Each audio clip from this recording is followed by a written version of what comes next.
है विदेशिया के भाव में master.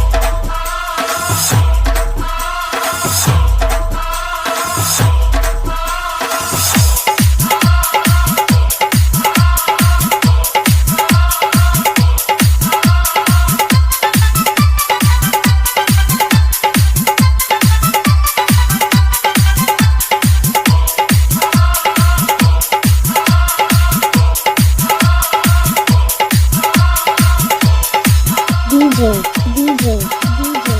PK Remix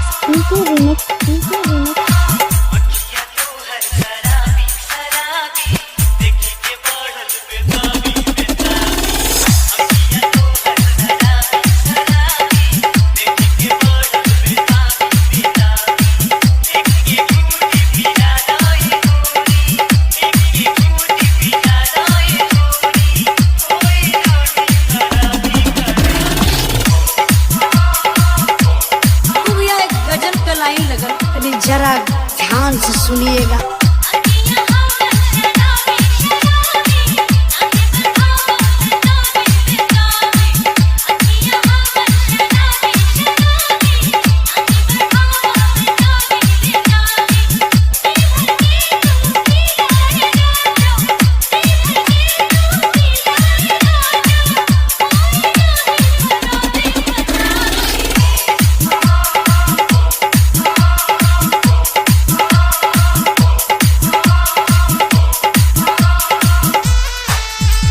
Contact number 7367957412.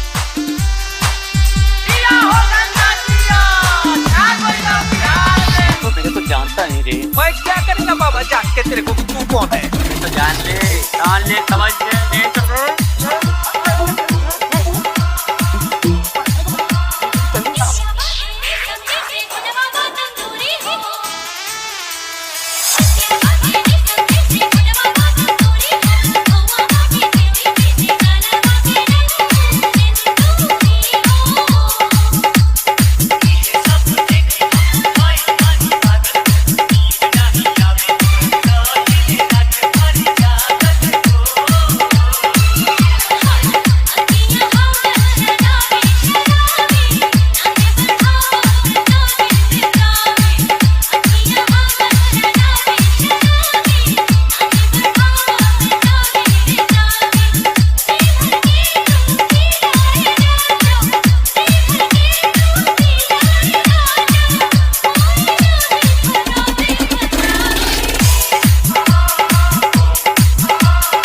ये काफी है लोगों के पसीने छुड़ाने के लिए।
DJ PK Remix